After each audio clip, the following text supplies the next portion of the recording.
objetivo es básicamente conversar con ustedes sobre esta ley que fue publicada en noviembre del año pasado y que a juicio de Bárbara Ubaldi, si ustedes estuvieron en el seminario de la OECD, es una de las mejores leyes en el mundo en este ámbito.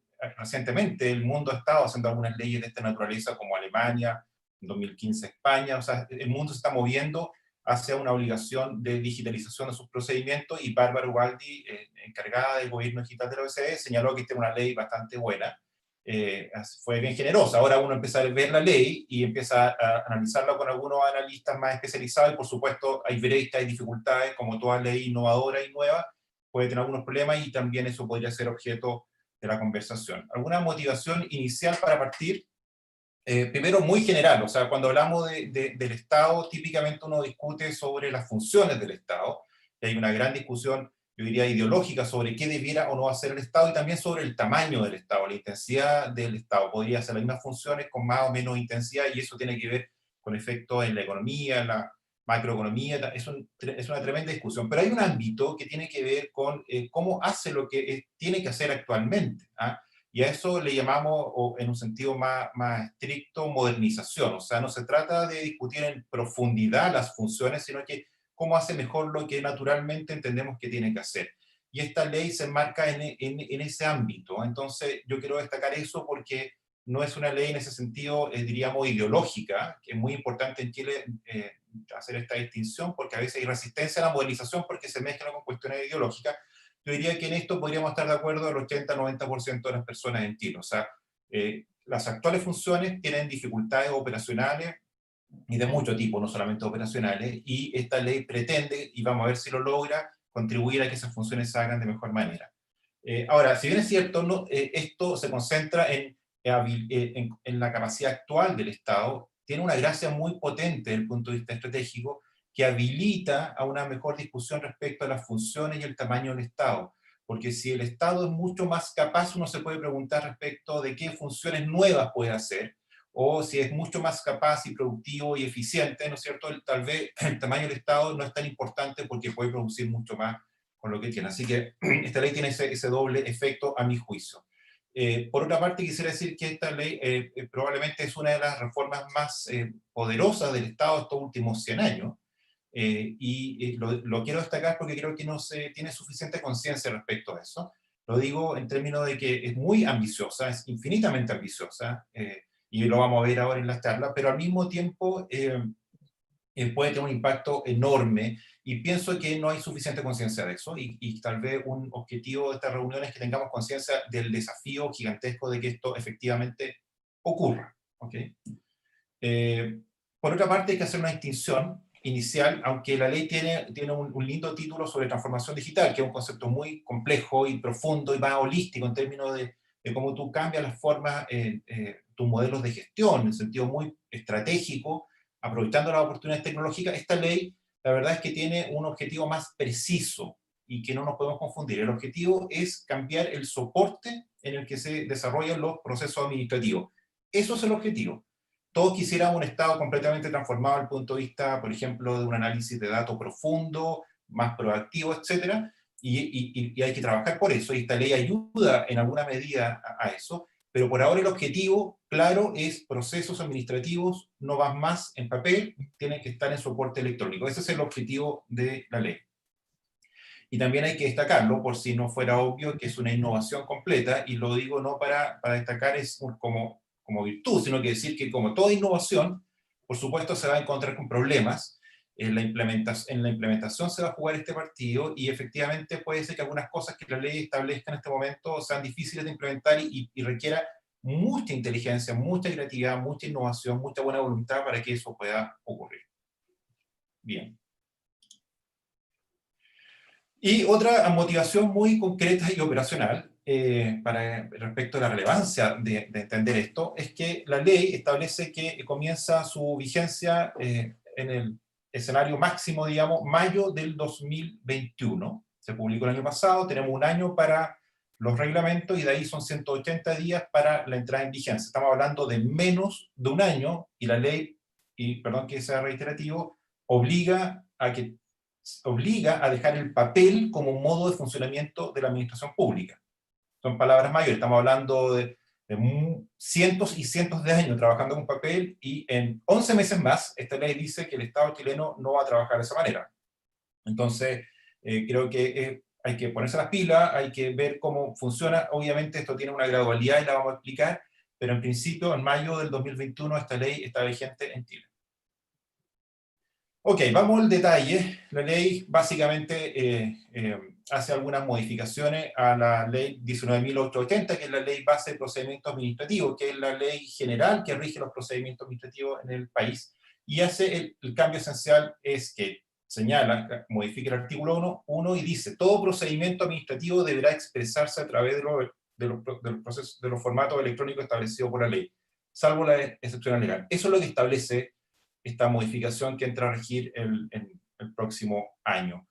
Hoy día está vigente la facultad de trabajar electrónicamente, pero no es obligatorio y, por supuesto, eso es la excepcionalidad en la práctica.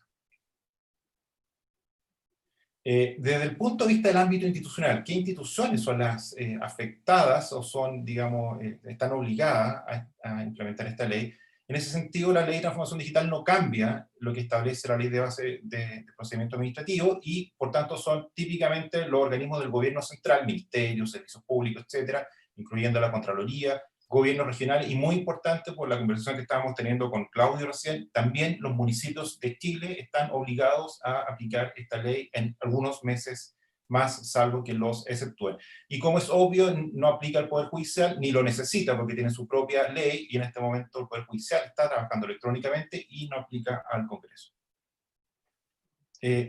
La ley tampoco afecta a los principios, fuertemente los principios tradicionales del proceso administrativo, solo que refuerza alguna idea. Por ejemplo, en materia de gratuidad establece explícitamente la prohibición de cobro entre los organismos del Estado, lo cual parece un poco obvio, pero efectivamente hoy día en el Estado se cobran entre distintos organismos para ciertas funciones, lo cual es bien absurdo desde el punto de vista financiero, porque es el mismo finalmente bolsillo, pero además lo que es peor, genera trabas operacionales y transaccionales para hacer eso. Yo he visto varios casos bien absurdos de cobros entre servicios del Estado.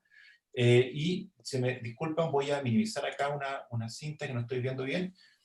Y también fortalece el principio de la economía procedimental actual, digamos, existente en la ley del procedimiento administrativo, porque señala que se mandata a que todas las comunicaciones entre los órganos de la administración del Estado deben ser de modo electrónico. Es un cambio muy importante, lo estábamos nuevamente hablando recién con Claudio, el esfuerzo gigantesco de enviar oficio.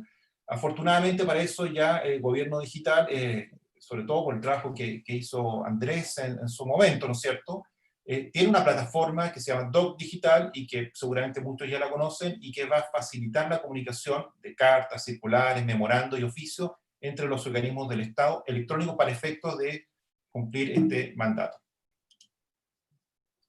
Ahora, lo que innova esta ley es que incluye nuevos principios de procedimientos electrónicos. Esto sí que es muy importante. Lo hablamos ayer con Renato porque, bueno, los principios pueden ser meramente retóricos o los tomamos en serio y entonces van a tener efecto interpretativo, en primer lugar, para la ley, y va a tener efecto en general jurídico, dependiendo de la seriedad con que nos tomemos estos principios.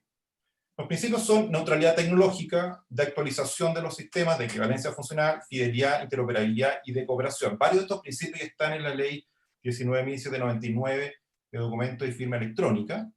Respecto a la actualización, bastante intuitivo, obliga a los organismos del Estado a actualizar sus tecnologías obsoletas o carentes de soporte. Es evidente que eso es para asegurar calidad e interoperación. Eso se dice fácil, pero para los que hemos trabajado en el gobierno y en temas de finanzas, sabemos que eso puede ser muy difícil efectivamente de hacer, hay un desafío mayor. Equivalencia funcional, tampoco hay ninguna novedad, se remite a lo que señala la ley de documento y firma electrónica, es decir, un documento con firma electrónica equivale legalmente a un documento en papel. Desde el punto de vista de la fidelidad, esto es muy importante para la gestión documental, señala que todas las actuaciones del procedimiento se registrarán y conservarán íntegramente y en orden sucesivo en el expediente electrónico, el que va a garantizar su fidelidad, preservación, reproducción. O sea, esto es el core, diríamos, de un buen sistema de gestión documental, y es un desafío mayor.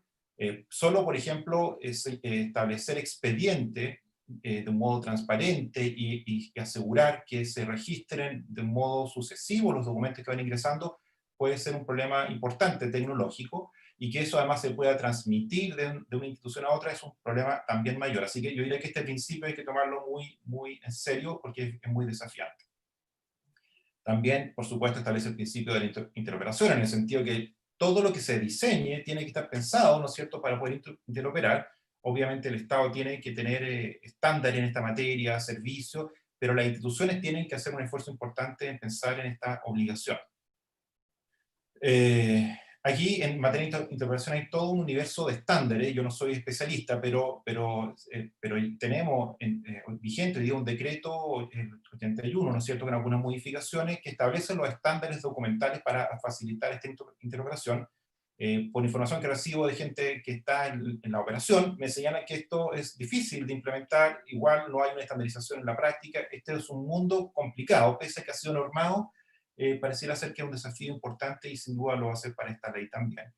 Y curiosamente no define el principio de neutralidad tecnológica, como tampoco lo define la ley de 19.799, siendo un principio fundamental. Y ahora, esto tiene dos miradas. Uno, es esencial tener una consideración importante respecto a la neutralidad tecnológica, porque sin duda es una estrategia básica de cualquier proveedor de servicios tecnológicos tratar de no ser muy neutral muchas veces, porque genera ganancias económicas desde el punto de vista de posicionamiento estratégico.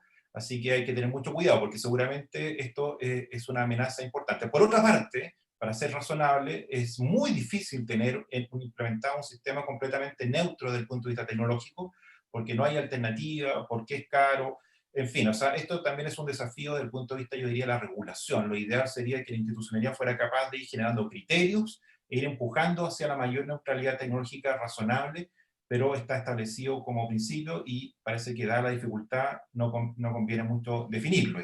¿Ah? También establece derechos de las personas especiales para el fenómeno electrónico. Bueno, el más obvio, que las personas pueden presentar documentos electrónicos.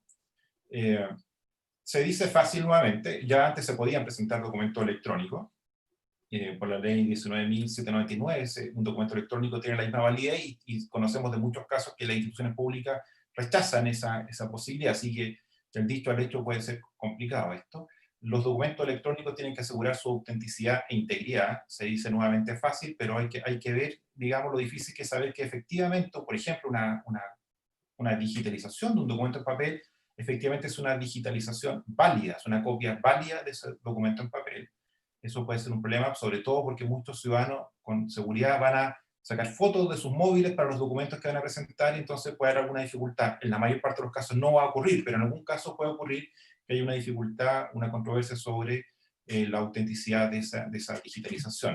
Por tanto, en este espacio, la recomendación que estaríamos haciendo es que el reglamento tiene que ponerse con criterios más operacionales e ir empujando un sistema que facilite esta problemática, digamos, o la solución a este problema. Solo una pregunta, la ley o las nuevas normativas establecen estándares para efectos de interoperación de documentos electrónicos digitalizados también. Hay toda una reforma de las microformas, y hay ministros de fe que son los que efectivamente autorizan una copia de un documento en papel, hace uno digitalizado. O sea, hay todo un sistema, hay todo un pensamiento, pero por otra parte todos los documentos que vengan de fuera de la administración no tienen una regulación. Entonces, ambos documentos van a estar viviendo en el mismo expediente electrónico y van a tener calidades distintas. Eso eventualmente puede generar algún tipo de problema. Muy importante, esta norma es famosa.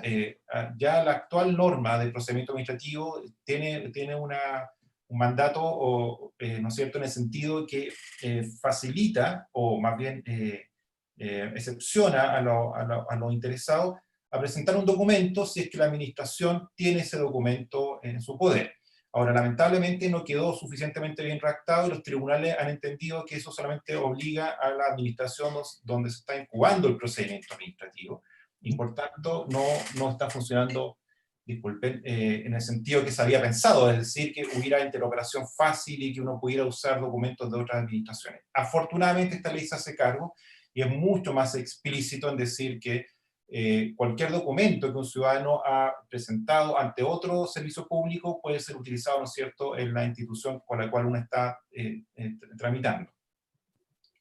Bien, ok, ese derecho, como tantos derechos ciudadanos, depende esencialmente de la calidad del sistema de interrogación, porque el sistema de interrogación no funciona, obviamente las personas van a tener que hacer nuevamente lo que hacían antes, que ir a sacar el documento y llevarlo, porque no van a estar esperando a que funcione el sistema.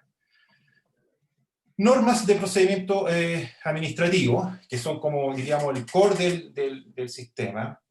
Bien, sobre eso lo que establece es el uso obligatorio de plataformas electrónicas para todos los organismos del Estado para tramitar sus procedimientos administrativos. Es decir, ahora para tramitar tu procedimiento tienes que tener un sistema, una tecnología para hacerlo, ¿ok? Y eso es una obligación.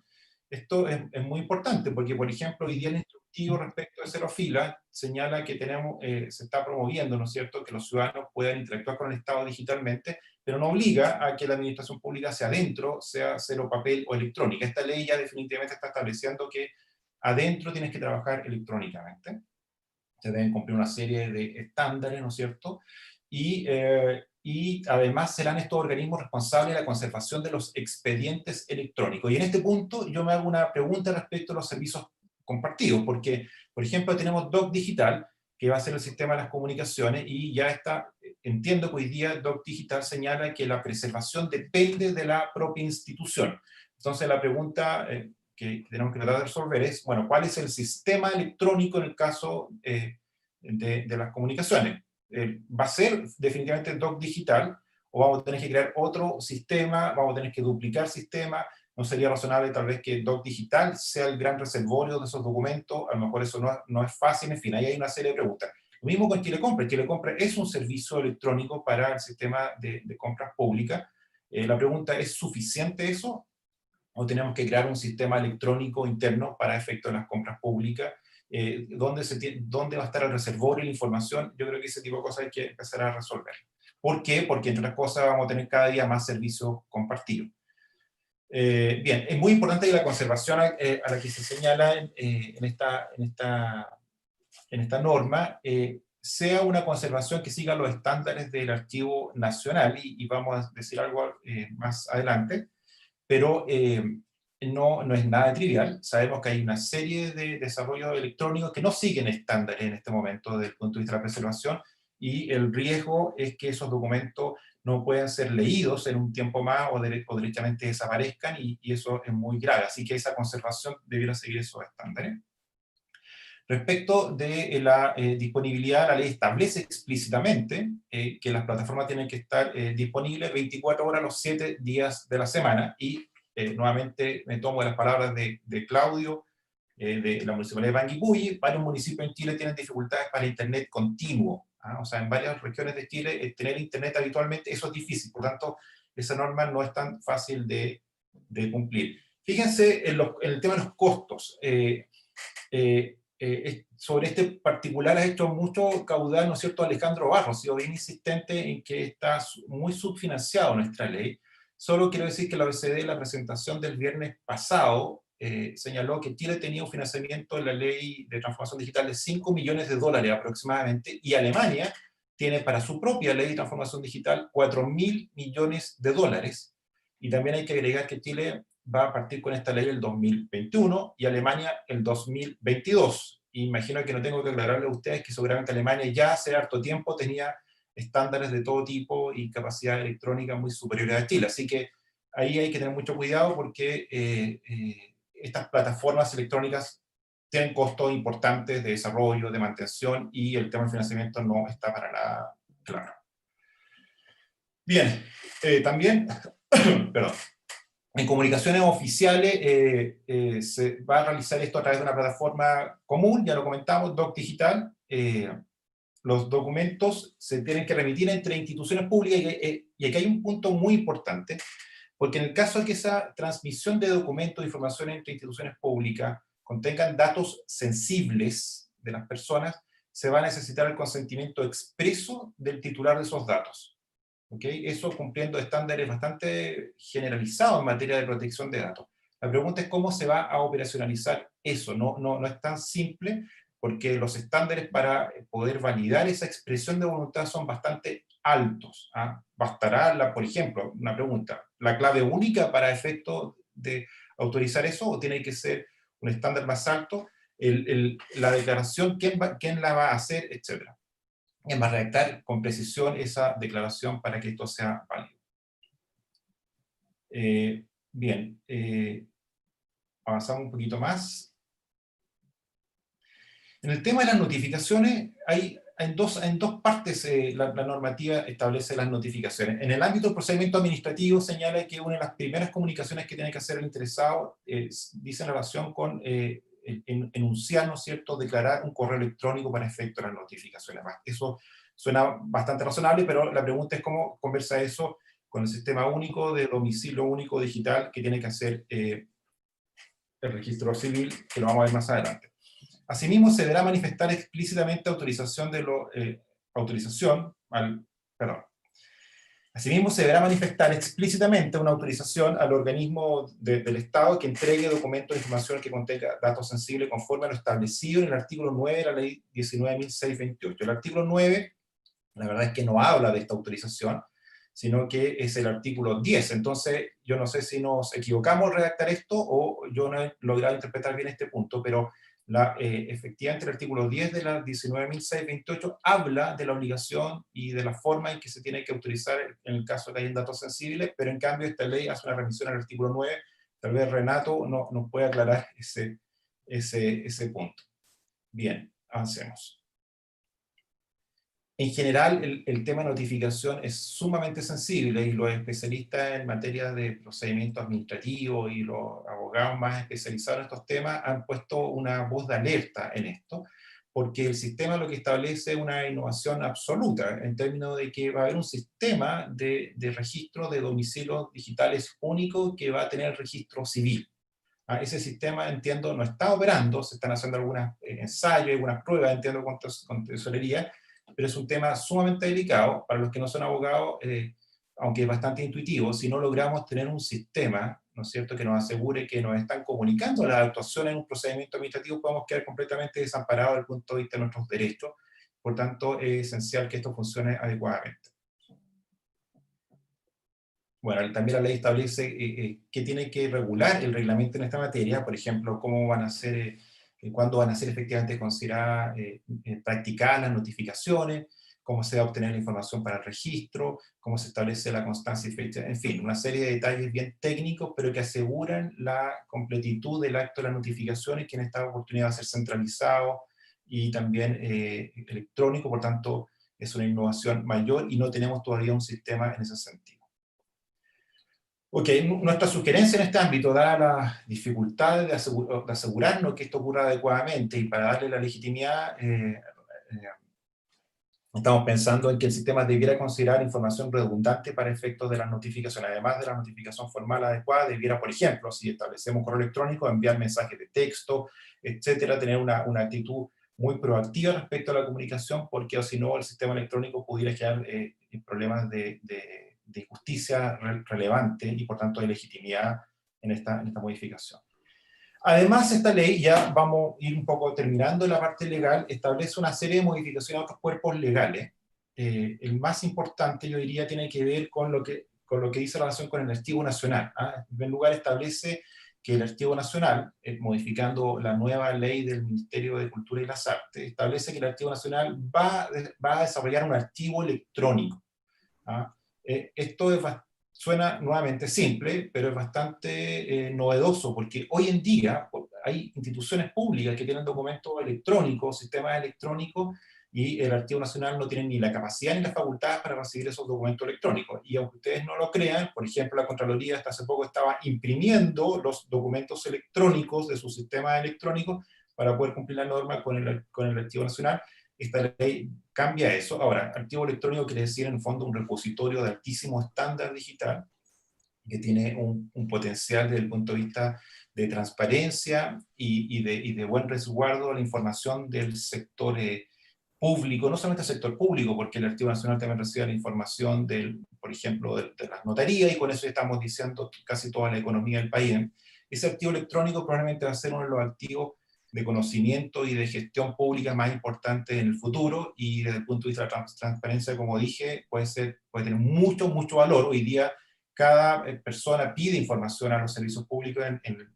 Mañana seguramente el Archivo Nacional va a tener un sistema donde va a estar toda esa documentación pública, y uno puede meterse y va a encontrar esa información de manera mucho más fácil.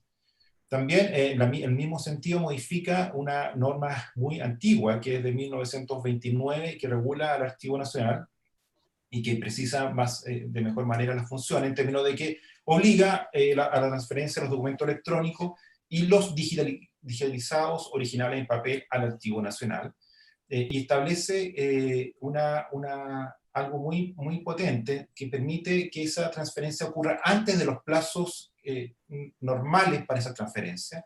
Hoy día se establece que las transferencias típicamente son de 5 años hasta 80 años hacia el Archivo Nacional. O sea, después de 5 años cumplido una documentación cerrado, ¿no es cierto? Pasan 5 años, tú tienes que entregar eso al Archivo Nacional. Esta ley autoriza que se pueda entregar antes. Esto puede ser muy útil porque muchas instituciones no van a tener la capacidad de tener buenos reservorios electrónicos, entonces se pueden beneficiar de la posibilidad de entregarlo con anticipación al Archivo Nacional. Es muy potente eso. Bien. Quiero simplemente reiterar que todo esto de la preservación, y esto lo van a comentar más adelante en un coloquio nuestros amigos del Archivo Nacional, es esencial. Créannos que la documentación electrónica tiene muchos riesgos desde el punto de vista de la pérdida. Ya hoy día existe un procedimiento electrónico en el país donde se han perdido los documentos electrónicos masivamente, y por tanto es un riesgo nuevo que tenemos que saber enfrentar, y una forma de enfrentarlo tiene que ver con las políticas del archivo y con la utilización de ciertos estándares. Ok. Bien, vamos a avanzar un poquito más. También aquí hay un tema muy importante. Hay mucha documentación en papel, y muchas instituciones estaban digitalizando esa documentación. De hecho, hay un mercado importante, una industria de empresas que digitalizan. No teníamos un marco legal suficientemente robusto para darle validez a esa copia digital. ¿Okay? Lo más parecido que teníamos es una ley antigua sobre microcopias y micrograbaciones, ¿no es cierto? Y lo que se hizo en esta ley de transformación digital es usar ese sistema de validación y las operaciones para efectos de validar esas copias con micrograbaciones y microcopias antiguas, y se consideró que una nueva microforma es la digitalización, y se le aplica a todo el resto del sistema. En síntesis, los documentos digitales, si se sigue esta normativa, van a tener una validez legal. Un requisito es que haya un ministro de fe que efectivamente estampe, digamos, que esa actuación se hizo adecuadamente. Vigencia, ya les adelanté algo. El artículo 2º transitorio señala que la ley entrará en vigencia 180 días desde la publicación del último reglamento. Y los reglamentos tienen que ser publicados máximo un año después de la publicación de la ley. O sea, el 11 de noviembre de este año tienen que estar publicados los reglamentos autorizados por Contraloría, la toma de razón, así que estamos con poco tiempo, no conocemos el contenido de los reglamentos, entendemos que eso se va a comunicar en un mes más aproximadamente, y vamos a poder participar con algunas opiniones, y la Contraloría va a tener poco tiempo para tomar razón de eso. Ojalá nos vaya bien, y de ahí se activa, ¿no es cierto?, 180 días, y finalmente el plazo para que la ley entre en vigencia, como les dije al principio, es el 11 de mayo del 2021, así que se ocupan los plazos máximos. Es un tiempo realmente corto. Esta norma no se aplicará a los procedimientos iniciados antes de la publicación, o sea, un procedimiento administrativo que partió antes, obviamente no se le aplica esta normativa, se cierra el sistema en formato papel, digamos, salvo que las partes quieran cambiar. También se establece una regulación desde el punto de vista de la gradualidad y la aplicabilidad parcial de esta reforma.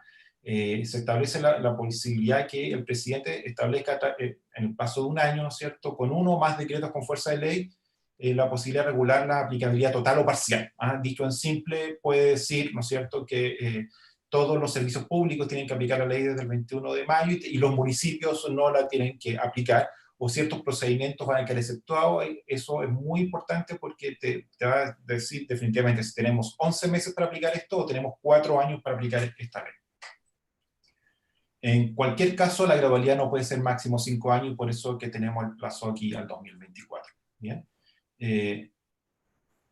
Ok, eso fue el análisis más como legal, y me encantaría poder recibir alguna opinión de ustedes sobre eso, pero tenemos algunas reflexiones generales que las hemos ido desarrollando en el equipo de transformación pública. ¿Ok? Bueno, la gran reflexión, un poco por lo que dije al principio, que no es un tema meramente legal o técnico, esto tiene que ver finalmente con capacidad del Estado. La capacidad del Estado es un gran asunto, porque, como les dije, nos permite servir mejor en las funciones actuales, pero también nos permite preguntarnos sobre qué otras funciones o con qué intensidad el Estado podría actuar, y eso depende de la capacidad. No basta con querer hacer algunas cosas, sino que depende mucho de la capacidad real que tengamos en las instituciones, y además permite, si es que se hace bien lo de la interoperación, y ya dijimos que es muy difícil, permite pensar en un Estado que actúa integralmente y no como un archipiélago de entidades públicas, sino que de una forma coordinada y única, como lo establece la ley de base, ¿no es cierto?, de la administración pública, que dice que tiene que actuar coordinadamente por todas partes. Ahora, en la práctica, como no hay capacidad, da lo mismo que tú lo digas en la ley, porque la capacidad real que tiene el Estado de actuar coordinadamente es muy limitada, y esta ley nos podría ayudar en eso. Ahora, esta ley, hay que decirlo, y no es que queramos ser pesimistas, sino que queremos ser realistas, tiene una complejidad de implementación gigantesca, y solamente voy a decir algunas razones por qué esto es difícil de implementar. La volumetría del Estado es enorme, estamos hablando de cientos de millones de transacciones, más de 3.400, 4.000 procedimientos administrativos o trámites, muy grande. Hay una heterogeneidad institucional enorme, o sea, tenemos el Servicio de Impuesto Interno, que probablemente es una institución de clase mundial en muchos sentidos, y que muchos países europeos quisieran ser como el Servicio de Impuesto Interno nuestro, y tenemos por otra parte algunos municipios, ¿no es cierto?, que no tienen conexión a Internet. Entonces, la ley aplica para todos de modo igual, y es evidente que son situaciones muy, muy distintas. Tenemos por otra parte procedimientos administrativos o trámites que son sumamente simples, ¿no es cierto?, como pedir un certificado, o tenemos procedimientos administrativos como los que se hacen en la Comisión de Mercado Financiero, que tienen que ver con la autorización de funcionamiento de un banco. ¿Okay? Entonces, hay cuestiones que son muy, muy diversas, y la ley no hace distinción sobre eso. ¿Okay? También esto tiene muchos desafíos desde el punto de vista de innovación jurídica. Hay una serie de normas que son totalmente nuevas, que no tenemos jurisprudencia para saber cuál es el alcance efectivo de esa norma. Eso combina con tecnologías cambiantes. Entonces, la base que está regulando se está moviendo, y por tanto se requiere una comunidad jurídica, ¿no es cierto?, muy potente para estar ajustando esta norma. Hay una tensión evidente, y lo vemos a cada rato, entre la simpleza y los estándares. Quisiéramos ser mucho más simple para que la implementación fuera fácil, y queremos por otra parte tener estándares para que haya interoperación y preservación. Ahí hay una tensión. No solo es digitalización, esto es gestión documental, por tanto hay una disciplina bastante desarrollada, la experta aquí es Roxana, pero tiene que ver con los flujos documentales de modo inteligente, los repositorios, la archivística, procesos automatizados, los sistemas. No es meramente copiar, como muchos creen, digamos, documentos en papel a sistemas digitales. Los costos pueden ser muy elevados, es cierto que hay promesas de ahorro, pero el análisis de costo-beneficio no es trivial, y no son tan directos los ahorros. La tecnología es más cara, hay que mantenerla, etc. Obviamente hay un tema de gestión del cambio gigantesco en esto. Van a haber naturales y comprensibles resistencias. Los sistemas no van a funcionar bien. Ya sabemos que varios servicios compartidos actuales no están funcionando bien, y por tanto eso puede generar argumentos para esa resistencia. Hay muchos trámites que son absurdamente engorrosos y que requieren una simplificación antes. No tiene tanto sentido un trámite que es sumamente engorroso, ¿no es cierto?, llevarlo al mundo digital. De algún modo estamos cristalizando esa complejidad, por tanto el esfuerzo de simplificar debiera venir antes, y eso puede tomar bastante más tiempo de lo que intuitivamente se cree. Hay un tema de interoperabilidad de datos que es más comprensible en general, tiene altos desafíos, pero esto también tiene que ver con interoperabilidad de expediente, y sobre eso hay harto menos experiencia, y por tanto estamos desafiados.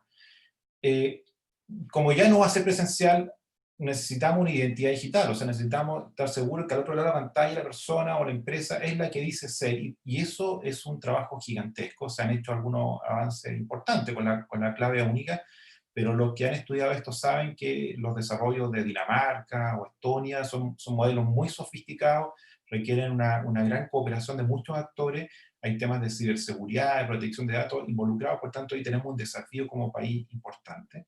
El tema de las notificaciones, la pregunta es si vamos a tener ese sistema listo luego. Y por cierto, lo que todo el mundo comenta, las brechas digitales, o sea, un profesional medio, ¿no es cierto?, joven, probablemente tiene mucho más acceso a Internet y habilidades para trabajar en esto, pero el país es muy diverso y tenemos que dar ese apoyo. Ahí deberíamos hacer algunos trabajos tal vez remediales.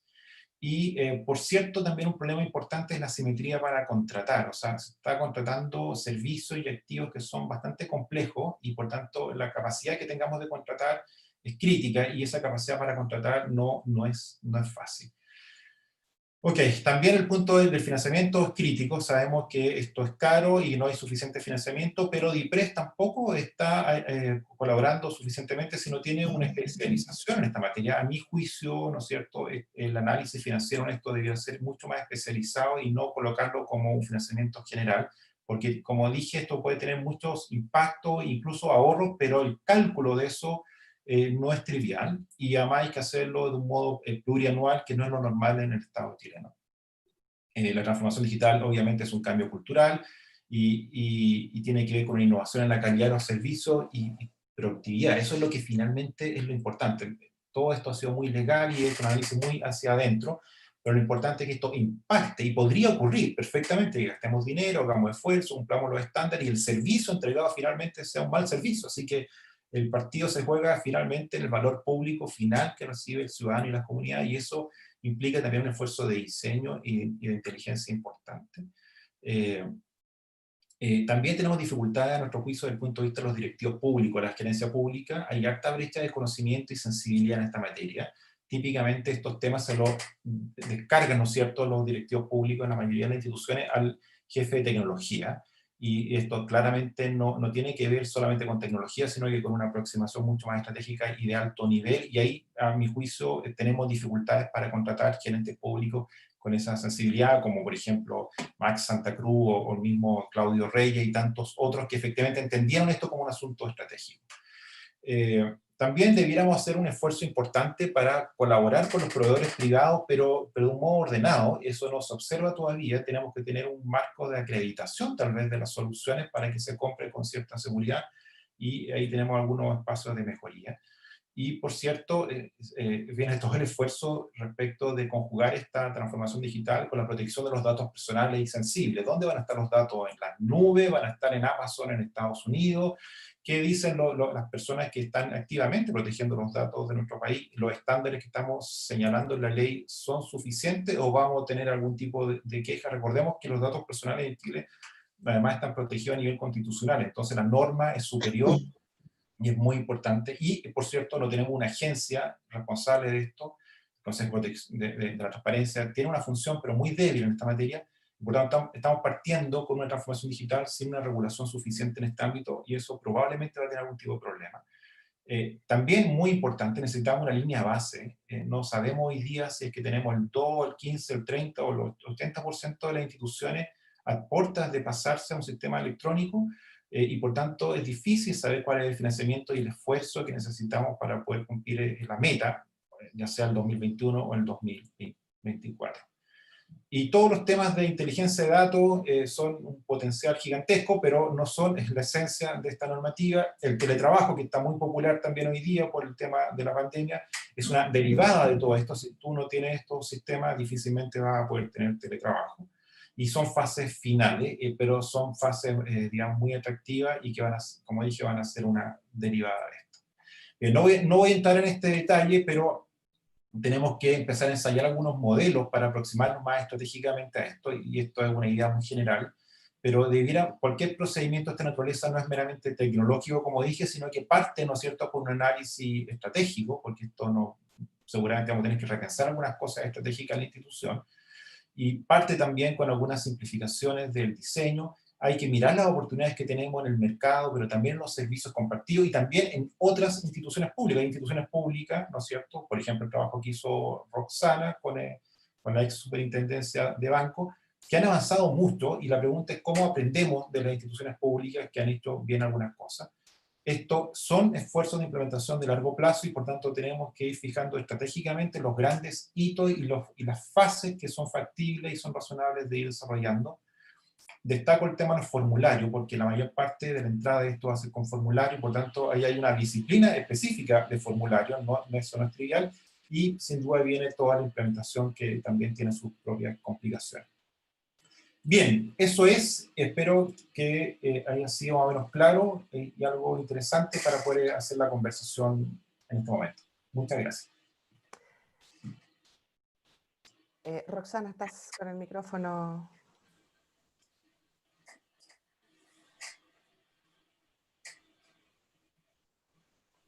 Listo. Ahora sí. Muchas gracias, José.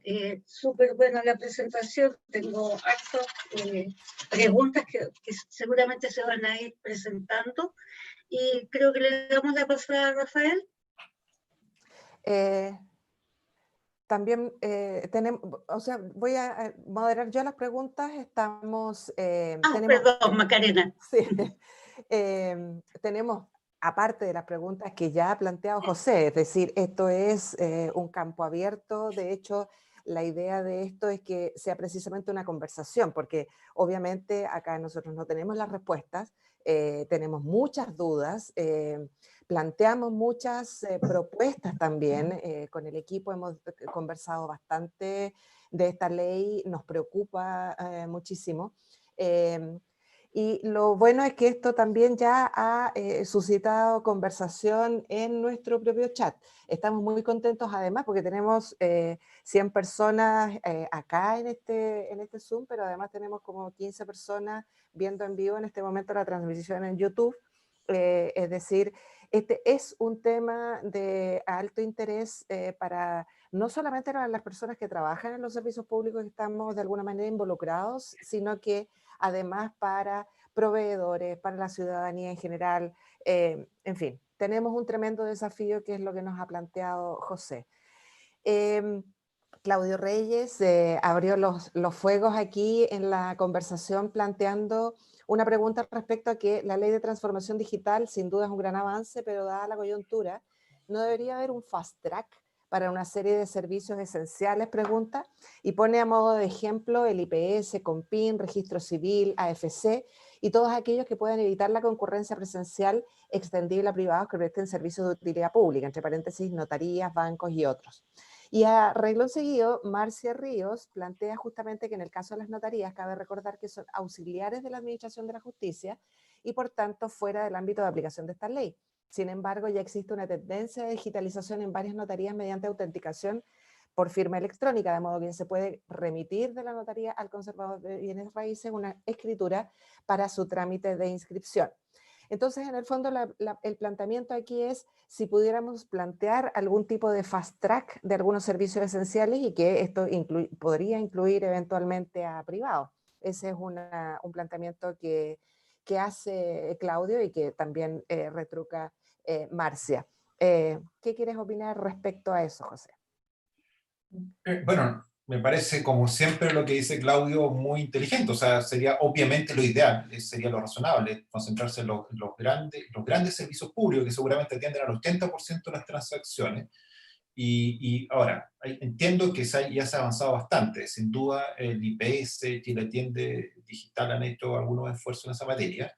Entiendo que con PIN se está trabajando en buena medida gracias a los esfuerzos y modelamientos que se hicieron en Suceso.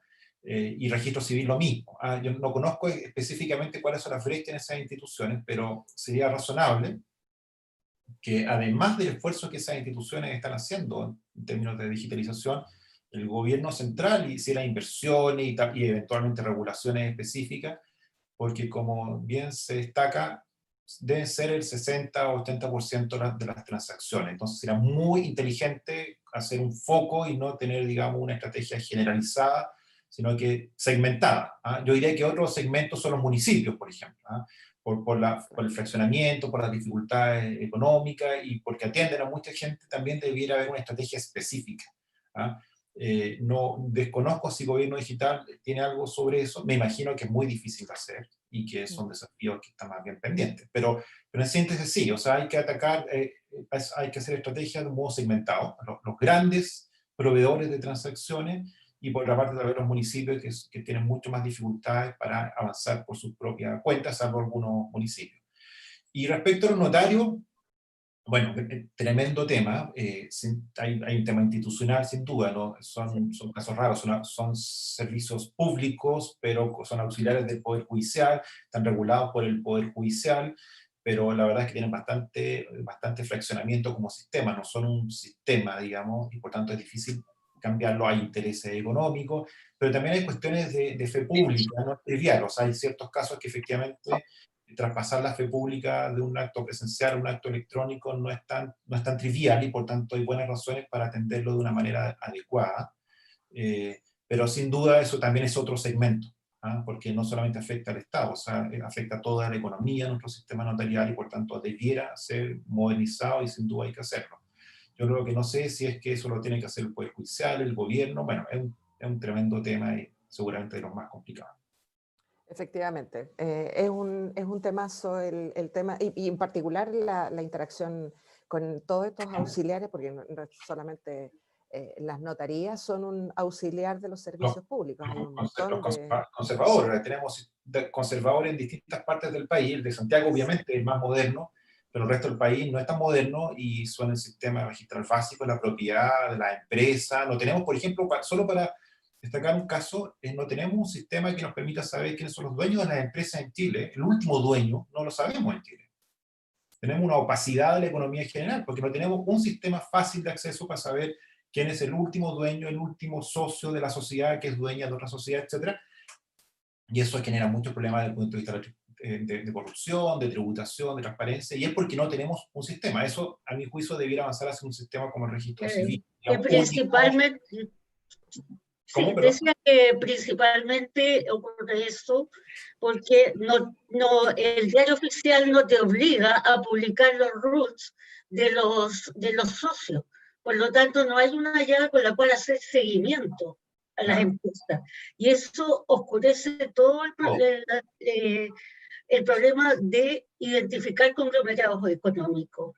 Quería hacer una segunda observación que, dado que las notarías efectivamente están empezando a incorporar la firma digital, sería muy importante que corrigieran el procedimiento, porque si bien es cierto, mandan un documento trazable e identificable, tiene una falla que es bien crítica a la hora de almacenar documentación, y que están firmando imágenes.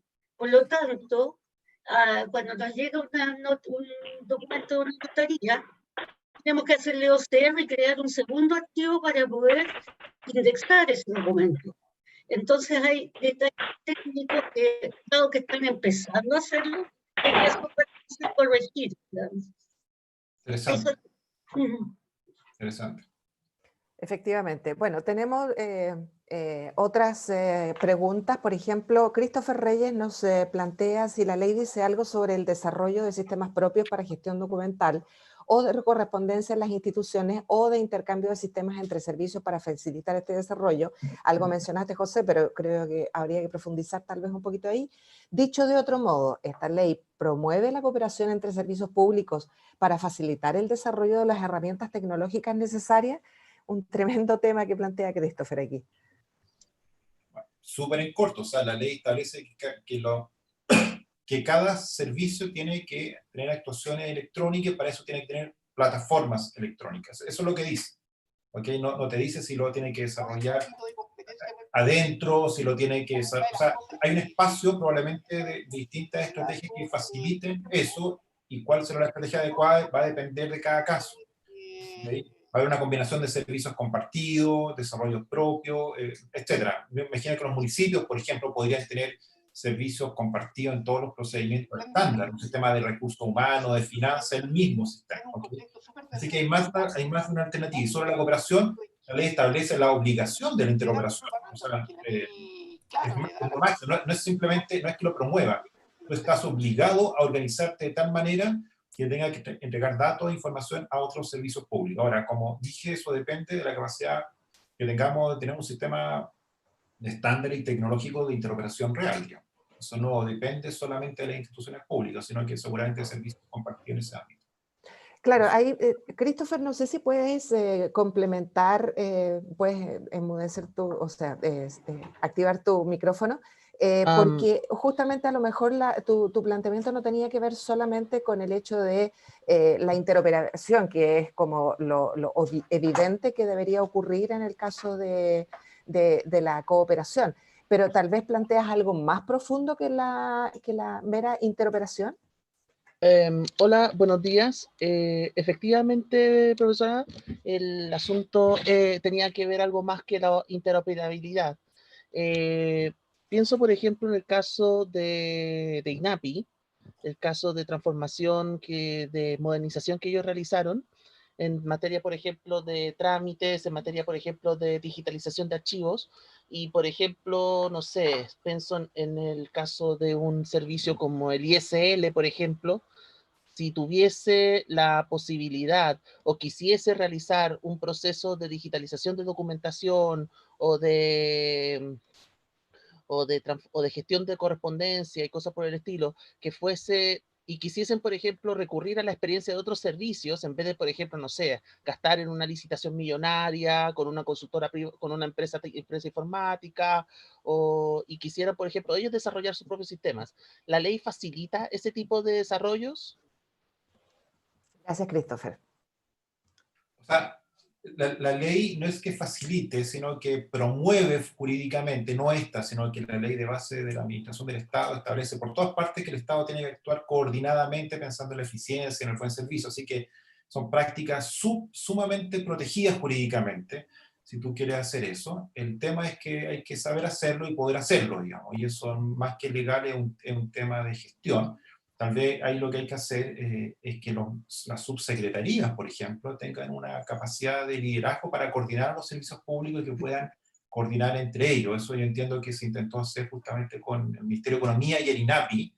Max Santa Cruz empujó algunos esfuerzos de colaboración apalancándose en la experiencia del INAPI, pero en general hay poco, en mi juicio, hay pocos esfuerzos de cooperación. La cooperación suena muy bien, pero hay que gestionarla, tiene metodología, tiene recursos, tiempo, gerencia, y no es trivial, digamos. Pero sí, la respuesta es sí, la ley en Chile fomenta, facilita, mandata la coordinación y la cooperación.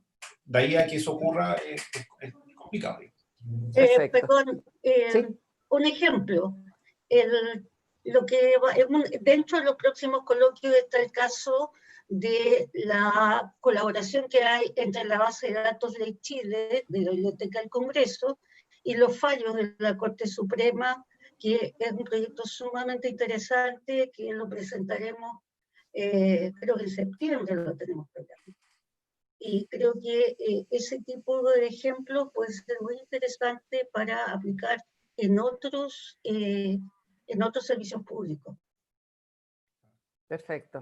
También agrego que hay una práctica en esta línea de la cooperación que tienen que ver con las compras coordinadas, que se empezaron a hacer algunos esfuerzos desde el Ministerio de Hacienda hace un tiempo y que ya se están practicando en distintas, digamos, compras.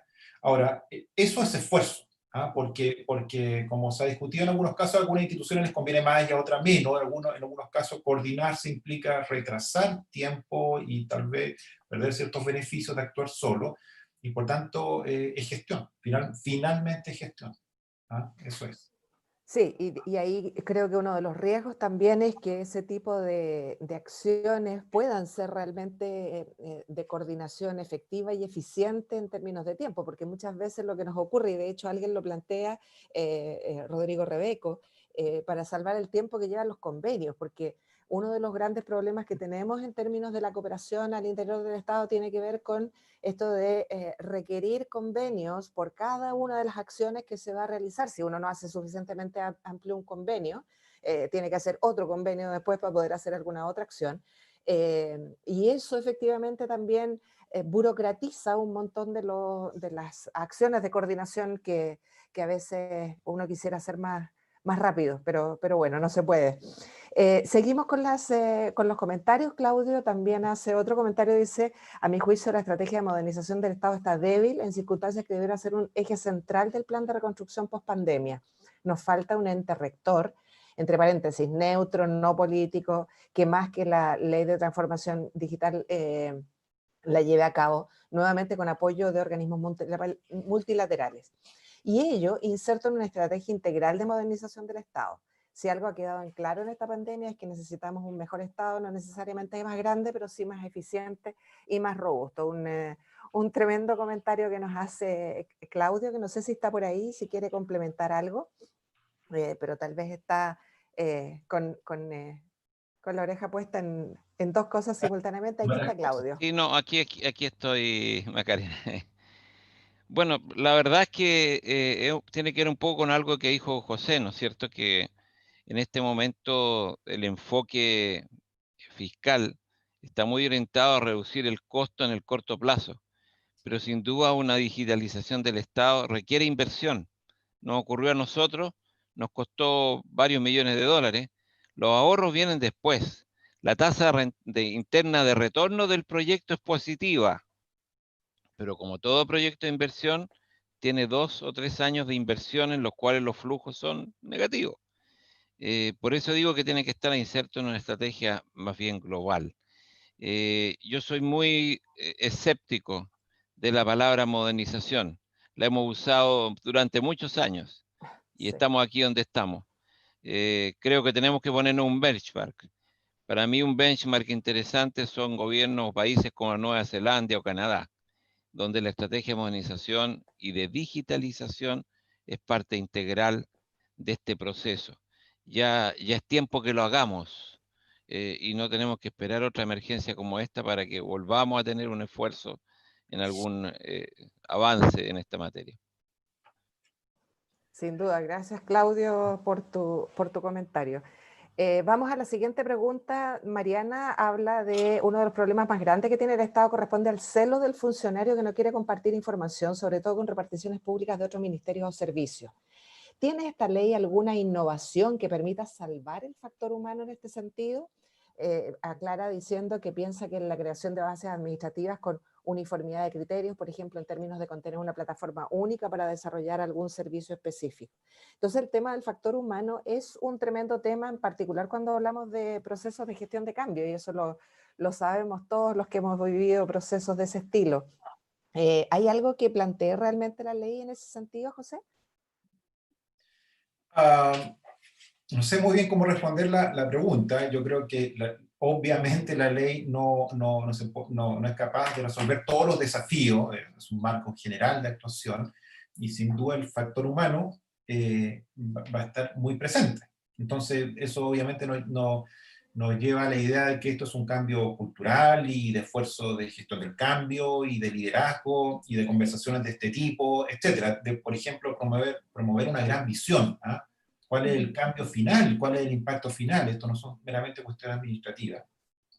Y ahí hay mucho que hacer. Ahora, si nos ponemos un poquito más tequi, sin lugar a duda, van a haber avances en el futuro de automatización. Y en materia de interoperación, probablemente lo que va a ocurrir es que vamos a avanzar a sistemas bastante más digitalizados y automatizados dentro de las instituciones, y la interoperación probablemente también va a ser bastante automatizada en el futuro. Y por tanto, técnicamente la respuesta es que es probable que muchas decisiones ya no van a pasar, digamos, por personas puntuales, sino que por declaraciones y diseños generales, ¿ah? En algún momento. Pero eso va a pasar mucho tiempo para que eso ocurra de manera generalizada. Pero por ahora lo que tenemos, ¿no es cierto?, en la mayor parte de los casos, es tener una visión potente, motivadora, y saber que lo que finalmente tiene que ocurrir es que los ciudadanos en el país, ¿no es cierto?, tengan mejor calidad de vida y por tanto mejores servicios públicos, y el Estado sea mucho más inteligente en hacer lo que tiene que hacer. Solo para conectar esto con lo que dice Claudio, perdón, súper rápido, de Nueva Zelanda. Nueva Zelanda es famoso por su sistema de protección social. Tienen una capacidad de conectar bases de datos de todos los servicios públicos, incluso creo que de entidades privadas también, todo con un gran celo por la protección de datos. Y son capaces ellos, ¿no es cierto?, de adelantarse a fenómenos sociales negativos. Por ejemplo, si es que identifican que un niño en un colegio tiene bajas notas, son capaces de conectarlo además con los problemas familiares y eventualmente de salud, y por tanto activan sistemas de protección social preventivo súper adelantado, lo cual obviamente va a generar un efecto muy positivo, y tal vez eso nos ayudaría en Chile a no tener problemas de Sename. Nosotros tenemos en Sename, ¿no es cierto?, aproximadamente 200.000 niños o registros de niños atendidos en el sistema general de Sename. Es una tragedia mayúscula, y la mayor parte de esos niños obviamente ya estaban dando alertas de dificultades sociales, de entorno, escolares, salud, pero el Estado se entera muy tarde, y finalmente, en vez de prevenir, lo que hace el Estado por no usar inteligencia de datos es tener, digamos, acciones muy, muy tarde, súper caras, y esos son los problemas sociales que tenemos en Chile. Nueva Zelanda, por ejemplo, con la interoperación y con una buena institucionalidad, son capaces de atender mejor a sus propios niños que lo que hacemos en Chile. Entonces, si tenemos esa visión del impacto final, que tiene que ver con niños, ¿no es cierto?, probablemente las dificultades de cooperación entre instituciones debieran facilitarse, pero eso hay que comunicarlo. Efectivamente, y ahí dos comentarios respecto a eso. Uno tiene que ver que, enlazándolo con lo que comentábamos antes, en términos de priorizaciones o de establecer cuáles son los servicios más relevantes, también a lo mejor se pueden establecer prioridades en términos de estas áreas más vulnerables, por ejemplo, el caso de los niños, y enfocar grandes estrategias de interoperación y de gestión estatal desde el punto de vista de un tema tan sensible y en el que además llevamos tantas décadas en deuda, como el caso de los niños en situación vulnerable. Y otro comentario respecto al tema de la gestión de personas, y yo lo enlazaría con un comentario que hizo José en su presentación también, que tiene que ver con la importancia de los liderazgos al interior del Estado. No solamente desde la perspectiva de la importancia de que tengan conciencia respecto a estos temas de los desafíos digitales, no necesariamente tecnológicos, sino que también que tienen que ver con esto de la gestión del cambio y la importancia de la gestión de las personas asociado a esto. Y esa gestión de las personas lo vimos en los casos justamente que, de los coloquios anteriores, como el caso que comentaba Claudio precisamente, o Max en el caso de INAPI, donde la gestión de personas al interior de la organización fue uno de los aspectos clave dentro de los procesos y exitosos que le dio el éxito a la gestión de cambio en ambas instituciones. Así que yo creo que ahí es clave el poder hacer, yo siempre hablo de que no solamente la jefatura de servicio tiene que hacer una buena sociedad con el equipo de tecnologías y tiene que relevarlo a un nivel estratégico porque tiene que definir cuáles son las tecnologías que tienen que ser relevantes para la institución, sino que además tiene que hacer estratégico el tema de la gestión de personas al interior de la organización. Eso es clave desde mi perspectiva. Continuamos entonces con las consultas. Renato Gijena justamente plantea respecto al artículo 19, indica que alude al uso genéricamente de plataformas electrónicas, entre comillas, y que los órganos de la administración estarán obligados a disponerlas y usarlas adecuadamente para efectos de llevar expedientes electrónicos, las que deberán cumplir, y aquí enfatiza que es imperativo, con estándares de seguridad, interoperabilidad, interconexión y ciberseguridad. Y aquí hace la pregunta es, ¿qué plataformas, con qué exigencias técnicas, administradas por quién, cómo cumplir esos estándares? Y plantea otra consulta, es la primera respuesta, ¿la darán los reglamentos pendientes?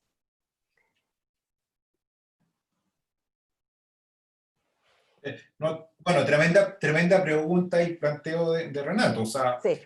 Nuevamente, decir plataforma tecnológica con esos atributos se escribe fácil, los abogados podemos redactar eso fácilmente. Ahora, saber efectivamente qué significa y cuáles son los estándares y tener la capacidad de hacerlo, probablemente va a ser muy difícil. Estamos hablando de que nuestro país, y perdón si es una crítica, digamos, pero hace poco, ¿no es cierto?, trató de instalar la biometría con la clave única, y fue hackeado, creo que más o menos como en 1 hora 40 minutos.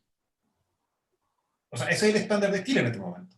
Primero, en algún minuto decidimos hacer un sistema biométrico, eso ya creo que es un fallo desde el punto de vista estratégico, del procedimiento, de buen criterio, y cuando se hace, advertido ya por mucha gente, ¿no es cierto?, que iba a ocurrir, se demoraron 1 hora 40 minutos en votar el sistema biométrico del país, del sistema más delicado de Chile, que es la identidad digital. Entonces, pucha, Renato, ¿qué se puede comentar? O sea, tenemos un desafío infinito, digamos. Infinito. Sin duda. Es un tremendo desafío. Sin duda. Y de hecho, a propósito de la identidad digital y asociándola a una consulta que nos hicieron a través de YouTube, aclarar precisamente que la clave única no es identidad digital, porque nos preguntaban si clave única era igual a identidad digital en YouTube. Y hay que aclarar que no, que de hecho no lo es. Y uno de los problemas de seguridad que está de por medio es que hace pocos días atrás anda circulando un paper respecto a un análisis de vulnerabilidades que encontraron en el sistema de identidad digital de Estonia, que es uno de los más fuertes del mundo. Entonces, tenemos un tema, y ahí el tema de las habilidades que vamos a requerir, que esas no van a estar en el Estado, van a estar en la academia, en la investigación, en fin, para poder reforzar precisamente el tipo de plataformas que usemos en el Estado. Seguimos con los comentarios. Renato plantea, dice, no tengo claro si ahora para documento digital se necesita autorización de tratamiento por los ciudadanos. Quizás se puede entender que la ley ya autoriza el tratamiento para el mundo offline y que el hecho de cambiar los soportes no debiera alterar lo ya regulado por el artículo 4 de la ley 19.628. La ley es fuente suficiente para realizar tratamientos. Esto lo plantea como una reflexión en voz alta. No sé si está Renato por ahí, tal vez quiere complementar un poco ese comentario. ¿Se nos habrá ido, Renato? Ahí está. Estoy acá, gracias. Oye, no, simplemente ponerle a José el tema arriba de la mesa porque algo conversamos ayer en la tarde, que suena en la práctica, uno piensa en la implementación práctica de esto, y suena muy noble pedirle a cada ciudadano autorización para la tramitación de sus documentos y antecedentes. Pero en la práctica me imagino un gran servicio público recabando autorizaciones de todos los ciudadanos a los cuales o fiscaliza o convoca. Es tremendamente difícil implementarlo. Entonces, por eso el intento de usar las categorías que ya existen. Y en derecho público está la ley que te faculta en el mundo offline. Entonces, no por el hecho de migrar a un servidor, a una plataforma, como en genérico, como dice la ley, uno debe ser tan riguroso y quizás entender por ahí que hay una suerte de habilitación o facilitación previa, porque en la práctica recabar autorizaciones, recabar consentimientos de millones de ciudadanos va a entrampar. Y piénsalo en los servicios grandes, yo no me imagino el puesto interno viendo la autorización a todos los contribuyentes antes de fiscalizarlos para poder retener sus datos en línea. Si ya tienen facultades en el código orgánico, en el código tributario, en la ley orgánica, etc. Entonces, creo que, no obstante lo importante de preocuparse del tema del contenido, de la naturaleza de los datos, no hay que ser tan riguroso y olvidarse de lo que ya tenemos implementado para el mundo offline. Creo que puede ser una vía de salida. Eso. Entonces, No, súper buen comentario. Yo no tengo una respuesta clara, no soy especialista en esta materia, pero efectivamente una fuente de validación para el tratamiento son la ley, ¿no es cierto? Y la función pública, pero eso hay que llenarlo de contenido específico, y tal vez, obviamente, el reglamento debiera colaborar en eso, pero para mí hoy día es una fuente de incertidumbre, no tenemos jurisprudencia en esa materia masiva, creo. Entonces, como lo planteé en la presentación, o sea, eso puede ser complicado. Yo tendería a diseñar un sistema equilibrado donde efectivamente facilitaría la función esencial del Estado, y si esto va a entrampar y el Estado no va a poder hacer su gestión, digamos, por este asunto que tú planteas, creo que me inclinaría mucho más al cumplimiento de la función, pero regulando muy bien el adecuado uso de esos datos, digamos. O sea, trataría de dejar mecanismos en torno a ese sistema que den garantía suficiente, y no solamente quedarme con un altísimo estándar, digamos, desde el punto de vista de la autorización, y que en general el sesgo sea que todo tenga que autorizarse, porque eso efectivamente en la práctica puede ser un desastre desde el punto de vista de la gestión pública. Bueno, de hecho, Rodrigo Rebeco en el chat plantea que justamente su opinión es que el Estado no requiere autorización para tratar. El ciudadano no puede pedir una cancelación a un servicio público en el ámbito de su competencia. Eso plantea Rodrigo. Seguimos el entonces. perdón, el problema, Sí. el problema es que la ley dice explícitamente que en el caso de los datos sensibles se requiere autorización, lo dice, entonces ¿no? Está en texto expreso en esa materia. Entonces, eso hay que pulirlo mucho mejor, es un gran tema jurídico eso. Bueno, y de hecho, Marcia en el chat había comentado respecto sobre datos personales. Hay que recordar que la nueva ley sigue tramitándose, por lo que si hay inconsistencia entre la referencia cruzada al 9 del 19.628, podría resolverse en ella. Pero el desafío también es que esta norma converse bien con esta ley y con sus reglamentos. Y que Catalina González también plantea que igual hace ruido que la ley no explicite la distinción entre datos personales y datos sensibles. Bueno, pero esa distinción no la tiene que hacer esta ley, o sea, hay otro marco normativo que habla de qué es lo que es un dato personal en general y datos sensibles. Tiene que solamente hacer una remisión, digamos, ¿eh? Eso, no se le podría pedir a esta ley, digamos, una distinción en ese ámbito. Carla González plantea respecto al tema justamente de la reducción de presupuesto a las instituciones en virtud de las prioridades que estamos viviendo. Ella tiene la impresión que los plazos establecidos para la implementación de la ley se verán afectados.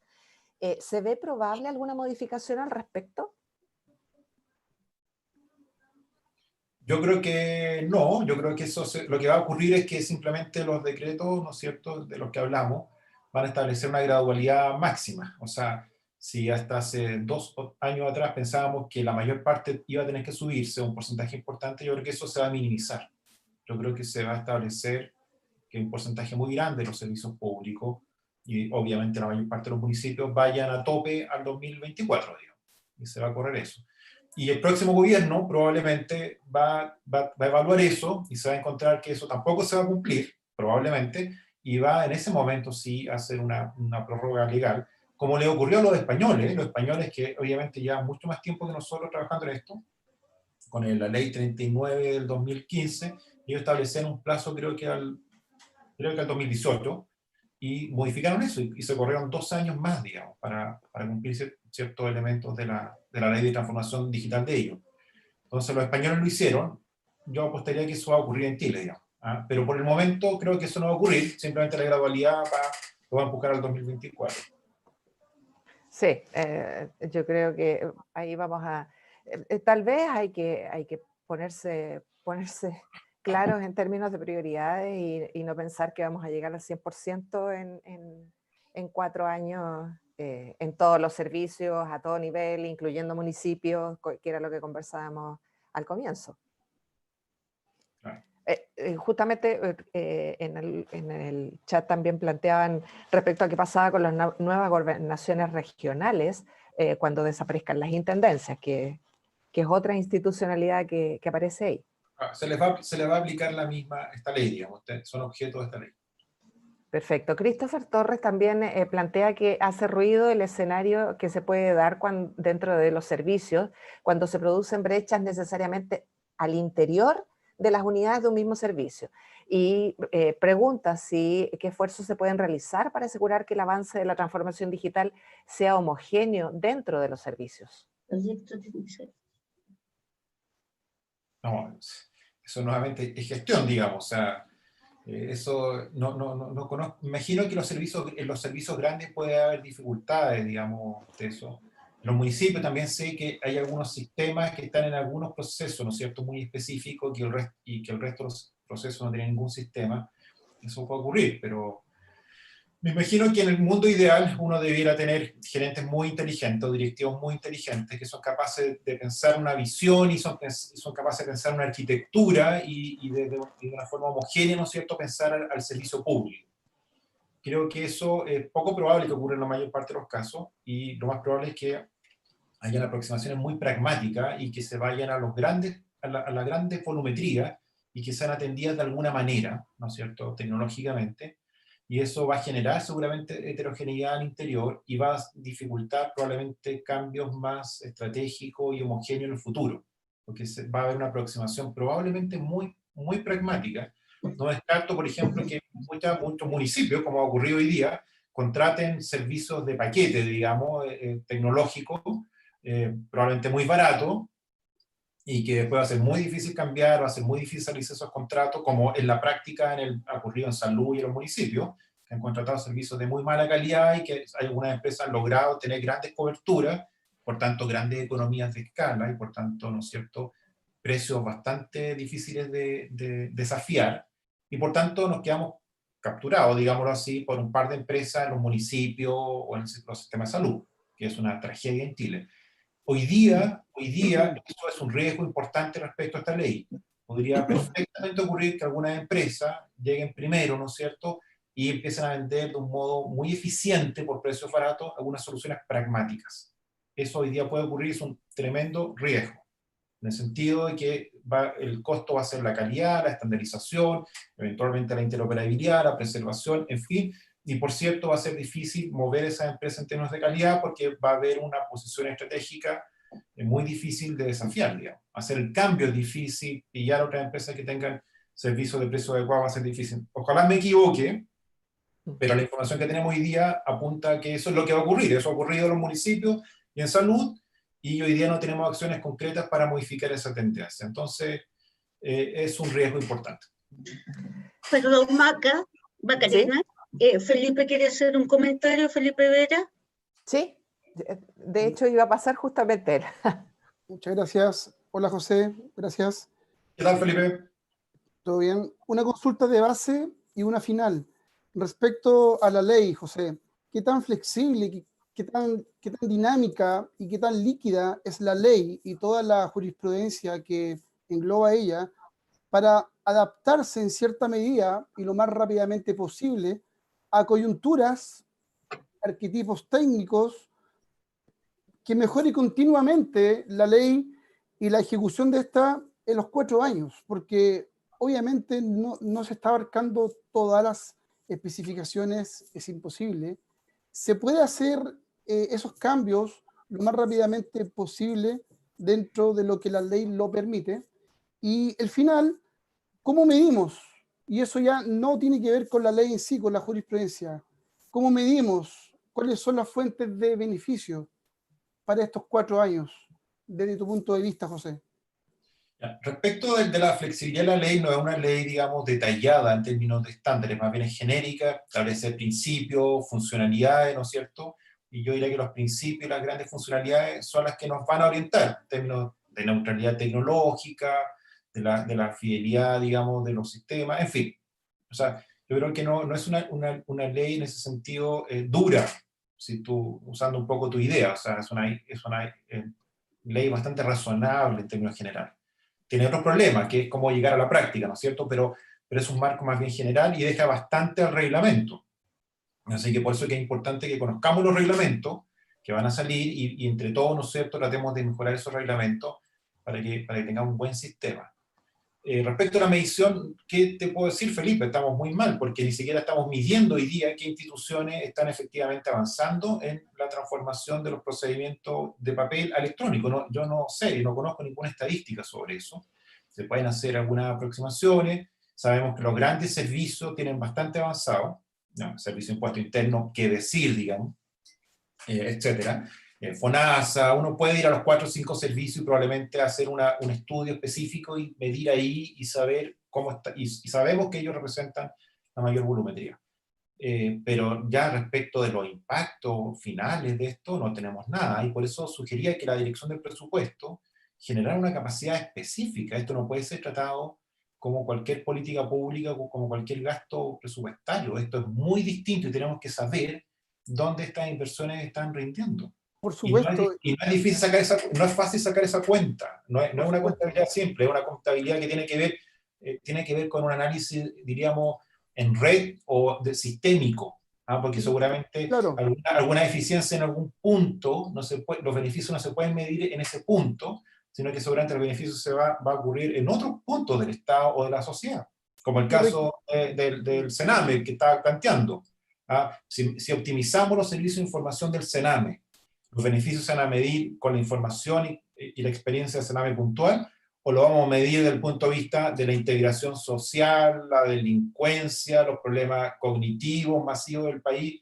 Se miden en otros espacios, son contabilidades muy complejas Y Chile hoy día no tiene esa capacidad. Y yo creo que es... De ahí la pregunta, José, en cuanto a la flexibilidad, porque sin duda esto requiere una gobernanza potente y una gobernanza particular. Por ejemplo, creación de un comité que regule y supervise la ejecución y la inclusión de estándares, de protocolos, de normativas, para homologar, como han dicho ya varios, la calidad y la pertinencia en la ejecución, la contratación. Son muchas las aristas, por lo tanto, es un sistema complejo, sí, eso lo queremos denominar. Pero fue un punto el tuyo, o sea, yo creo que debiera haber una suerte de funcionalidad como por una parte de estandarización, muy importante, o sea, un comité que esté monitoreando y esté promoviendo la estandarización y que tenga un normativo. Algo se hizo, ¿no es cierto?, con el decreto 81, o sea, había un comité, no sé si funciona, pero eso es algo imperioso ya, o sea, debiera instalarse hoy día un comité de alto nivel, con alta legitimidad técnica y estratégica, para el tema de la estandarización, que es una función continua, porque tú no puedes fijar de una vez para siempre la estandarización. Y respecto de la calidad, también debería haber una función como, diríamos, como de supervisión, como hacen la superintendencia respecto de las empresas privadas, respecto de esto, o sea, debiera haber alguien monitoreando cómo se está contratando la calidad y generando regulaciones y dando información para que ocurran los apoyos, porque esto suelto no va a ocurrir. O sea, la experiencia que tenemos en Chile, insisto, en municipio y en salud es muy problemática. Hemos gastado mucho dinero y lo hemos hecho mal, en muchos casos, muy mal. Y eso quedó completamente suelto en algún momento. Eso no nos puede ocurrir con esta ley.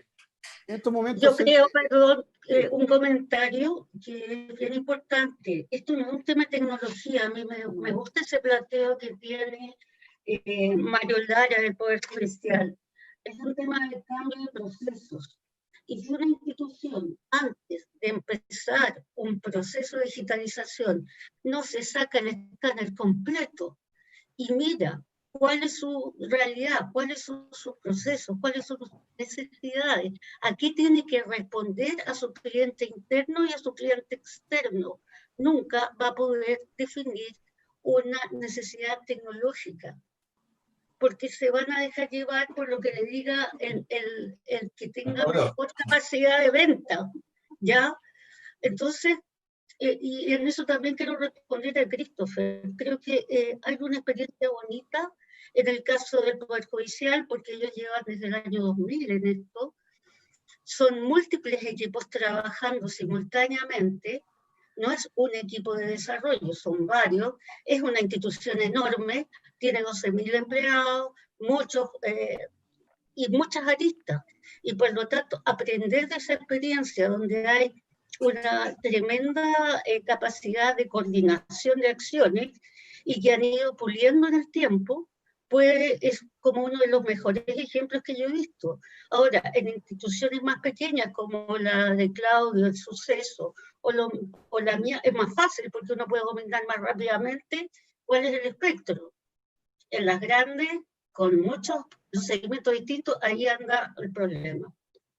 Y para eso necesitas levantar requerimientos, sacar la radiografía, tomar la foto, para poder después ir midiendo tus avances en el tiempo. Indiscutiblemente, si dentro de esos requerimientos no están aplicados los estándares, sonamos todos. Y agregar a lo que menciona Roxana, que es básico ese levantamiento, porque las tecnologías están cambiando todos los años, tenemos una tecnología nueva todos los años, de aquí a 4 o 5 años nuestro horizonte tecnológico está cambiando, algunos hablan de exponencialmente, y por lo tanto hoy día tomar una decisión del uso de una tecnología antes de hacer un adecuado levantamiento de procesos, la tecnología cuando lleguemos a utilizarla al 100% va a estar obsoleta. Entonces, si no somos capaces de flexibilizar el uso de distintas tecnologías en distintas partes de las soluciones que van a tener los servicios, en particular los más grandes, tal como menciona Roxana, vamos a tener serios problemas y vamos a perder mucho presupuesto que es sumamente escaso. Entonces tenemos que hacerlo adecuadamente. Alguien planteaba, Claudio planteaba respecto justamente a que es necesario tener un plan estratégico dentro de todo esto. Porque si la institución, conociéndose a sí misma, no se define primero que nada un plan estratégico y salen a tratar de cumplir esta ley, como decimos en Chile, a tontas y a locas, la verdad es que lo único que vamos a hacer es perder plata, perder tiempo. Y un punto que quería plantearle a José respecto al tema justamente de gestión del cambio, es qué es lo que ocurre cuando esta ley, si tratamos de implementarla a rajatabla en 4 años, porque tenemos que tener el check de que cumplimos, ¿qué pasa con las frustraciones que esto va a provocar eventualmente? Y en particular, la frustración mayor que a mí me preocupa es en la ciudadanía. Específicamente si no planteamos bien, por ejemplo, la implementación de una identidad digital. Y aquí tenemos, veo a Roberto Carmona, que tenemos por acá, tal vez quiera aportar algo respecto al tema de identidad digital, a ver si tiene algún insight que nos pueda comentar.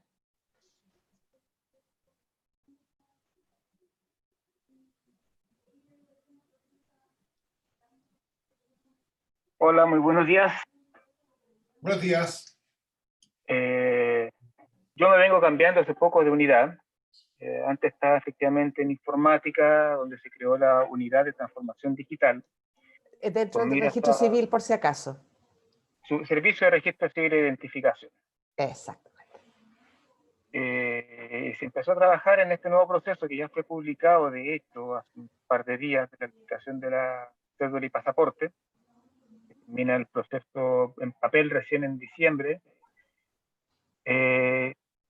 Y a raíz del instructivo que salió cuando asumió el presidente Piñera, se creó hace aproximadamente un año y 2 meses, la unidad de transformación digital, dentro de la subdirección de estudio y desarrollo, dentro de lo que está efectivamente estudios y preparar una propuesta para lo que es identidad digital, de la mano de lo que presentó Rafael Ariztía hace un par de días atrás en un evento también. Se está trabajando en eso, en conjunto con unificar las claves de gobierno a través de la clave única. En este momento está la clave de tesorería, la clave del impuesto interno, clave única y otras más, y se plantea, entre otras cosas, como mejora tener solamente la clave única, de la cual está trabajando el registro civil junto con DigiGov. Pero no es mucho más lo que podría aportar ahí, porque no es la unidad en la cual yo participo ahora. Entonces, estoy medio fuera de ese proceso. Pero gracias, Roberto, porque de todas maneras es bueno saber que sí se están movilizando cosas al interior del servicio del registro civil. Sí, desde abril que ya se hizo una reestructuración de todo lo que es tecnología, de la subdirección, que ya todo lo que es tecnología, ha habido un proceso bien fuerte. Trabajo bien arduo, se modificaron facturas, se optimizaron mucho de lo que son los web services para las consultas, tanto de instituciones públicas privadas. Se han modificado plataformas, se ha llevado mucho a la nube. Ha sido un trabajo bien fuerte que ha realizado el subdirector en ese sentido, con mira a modernizar y optimizar todos los recursos que tiene el servicio de registro civil para lo que es interoperabilidad, lo que es sacarle el máximo provecho al nuevo cédula de pasaporte que llegue en este proceso. Fue un trabajo que realizó el equipo bien arduo en cuanto a seguir los modelos como Estonia, como otros más. No ha sido harto el trabajo que está registro civil con miras a todo esto. Oye, perdón, Macarena.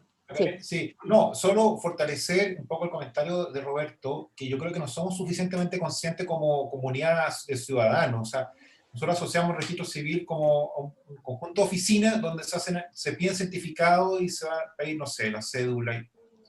Pero la verdad es que la imagen que debiéramos tener del servicio, el registro civil, es como debe ser el segundo o tercer institución más importante de Chile, del futuro, sino la primera, porque es el gran sistema, de neuronas y de datos del país, digamos. O sea, tiene todos los registros clave y van a aumentar registros. Yo ya estoy proponiendo que todo lo que tenga que ver con registros comercial, digamos, y propiedad en el futuro lo lleve el registro civil. Creo que sería lo razonable, eso es moderno. Notificaciones de todo el sistema. Identidad digital. O sea, el registro civil es otra cosa en los próximos 10, 15 años, y tal vez debiera pensarse en un fortalecimiento no solamente presupuestario y técnico, sino que institucional. O sea, ya no es cualquier servicio público. O sea, es un activo esencial para la sociedad y la economía de Chile de aquí en adelante. Si no avanzan suficientemente, o si cometen errores, como lo de la biometría, que fue un error gravísimo, todo el sistema se ve afectado. Entonces, yo creo que debiéramos en el futuro, muy prospectivamente, pensar también en un tema institucional. Yo creo que no puede tener una orgánica y una gobernanza estándar. El registro civil es demasiado crítico. Es clave. Bueno, tenemos que ir cerrando, pero Claudio Reyes nos está pidiendo decir algo y me parece importante antes de ir cerrando ya la etapa de las muy preguntas. breve. Proponerle a José quizás un coloquio estrictamente sobre gestión del cambio. Digo esto porque un problema que nos enfrentamos, y solamente de uno de los pilares de esta transformación digital, que es transformarse de papel a digital, es qué hacemos con una cantidad importante de funcionarios que vivían del papel, los estafetas, las secretarias, etcétera, etcétera, etcétera. Por eso digo yo la necesidad de una estrategia integral. Si la DIPRES no me da una salida, claro, uno puede decir, podemos reconvertirlo, pero la verdad es que hay cierto límite en la reconversión. Tampoco la salida es la desvinculación. Bueno, ese es un tema enorme, enorme, que a lo mejor podemos dedicarle una sesión completa a experiencias sobre gestión del cambio y cómo se pudieron abordar. Eso, gracias. Perdona, Macarena, para variar, súper profundo el comentario de Claudio. Yo tengo una idea al respecto. Yo creo que la transformación digital lo que va a generar, y las automatizaciones que vienen, etcétera, si somos honestos, y no tengo ningún espíritu, digamos, salvaje en esta materia, pero somos honestos, intuitivamente yo creo que estamos hablando del 20-30% de funcionarios de la administración pública en el mediano plazo que no van a tener, digamos, las mismas funciones actuales, derechamente. Eso va a ocurrir. Estamos hablando de decenas de miles de personas. No sé, Sí. si son 900.000 personas en total, podrían ser 200.000 personas. De eso estamos hablando, o sea, una cosa gigantesca. Ahora, la primera reacción, y naturalmente y comprensiblemente, las asociaciones de funcionarios podrían estar muy preocupados. La verdad es que la primera señal que hay que dar es que eso no puede significar, digamos, despido, obviamente, eso no va a ocurrir, pero sí vamos a tener que ir generando reconversiones, como dice Claudio. Yo creo que en la mayor parte de los casos de las instituciones puede ocurrir solamente dos cosas. Uno, que apoyen las labores presenciales que pueden ser reforzadas. Paradójicamente, la transformación digital puede ayudar a lo presencial en los casos que sea necesario, donde haya mucho más atención personalizada. Eso puede ocurrir en algún porcentaje. Y en un porcentaje más o menos grande, lo que va a ocurrir o debiera ocurrir es que esas personas debieran movilizarse a otros servicios públicos que son evidentemente más presenciales, como los servicios sociales, los servicios municipales, servicios de salud, porque la digitalización es muy potente, pero hay mucho espacio todavía para trabajar cara a cara y que hoy día necesitamos más gente. Por ejemplo, los cuidados de las personas mayores en Chile. Eso va a ser carísimo, súper difícil los próximos años, y ahí no vamos a tener estas soluciones japonesas de los robots. Digamos, necesitamos seres humanos ayudando a otros seres humanos. Pero ese trasvasije, y perdón la poca elegancia de la palabra, es un tema estratégico. La Dirección de Presupuesto debería estar pensando en los próximos 15 años cómo tú dejas de usar personas para los trámites en papel, que van a ser electrónicos y automatizados, y movilizas a esas personas que no puedes despedir, digamos, las movilizas inteligentemente, con justicia y con dignidad hacia servicios sociales, donde se requiere muchos seres humanos. Ese es un tremendo tema, porque si no lo hacemos, lo que nos va a pasar es que vamos a tener mucha frustración, un gastadero de recursos absurdo, pagando sueldos que no van a tener ningún sentido, y vamos a estar contratando personas en los servicios sociales, etc. O sea, es una irracionalidad completa. Y vas a tener sabotaje. Y va a haber sabotaje, o sea, esa es una coordinación estratégica mayor y que bueno, es uno de los tantos desafíos pendientes. Así que... Sin duda. Tremendo tema que pone Claudio, así que es un gran desafío el que vamos a tener. Bueno, tenemos que ir cerrando. Les agradecemos enormemente las preguntas. Voy a pasarle la palabra a Roxana. Sin embargo, les aclaro que las preguntas que no hayamos alcanzado a responder ahora pueden quedar en nuestro chat y nosotros nos vamos a encargar de hacer una recopilación y posteriormente publicar las respuestas en nuestra plataforma. Recuerden, transformacionpublica.cl. Estamos incorporando gente que quiera participar activamente de esto. Se pueden registrar. Pronto vamos a publicar además el calendario de los siguientes coloquios que estamos organizando. Tenemos muchísima actividad por delante, así que estén atentos a nuestra página web. Roxana. Bueno, nada más que agradecer a todos los participantes, los muy activos que han sido, que además aportan ideas que siempre son bienvenidas para encontrar nuevos focos en todo este proceso. Ojalá esta comunidad crezca mucho, porque lo único que queremos es que haya aprendizaje, que haya conocimiento de dónde hay una buena idea, que uno pueda ir a hacer su benchmarking, qué recursos que están ya en el Estado podemos utilizar por el propio beneficio, y por lo tanto, esto, entre más crezca, la sinergia de todos juntos van a generar un mejor proceso de transformación pública. En nombre de José Nostroza, la Macarena San Martín, Rafael del Campo y yo misma le agradecemos esta participación y los esperamos en el próximo coloquio que vamos a anunciar muy luego, ¿ya? Tenemos algunos ajustes de calendario, pero lo vamos a hacer muy luego, ¿ya? Muchas gracias a todos. Muchas gracias a todos. Muchas gracias a todos. Gracias a todos. Adiós, José, Macarena, Rosana, Claudio. Rafa. Chao, Claudio, suerte. Chao, Álvaro Vázquez. Castor. Chao, Claudio. Chao, chao. Marcia, qué gusto verte, Marcia. Chao, Pepe. Chao. Chao, Roxana. Nos vemos. Chao, mis colegas, que hay muchos aquí. Chao. A Felipe, a la Jessica, a la Toñita, Chao, Rosana. a Marisa Balboa, la Vicky está ahí escondida, la Victoria Hurtado. Hola, Maritza. Hola, Victoria. Chao. Nos vemos. Que estén bien. Un gusto. Gracias. Chao.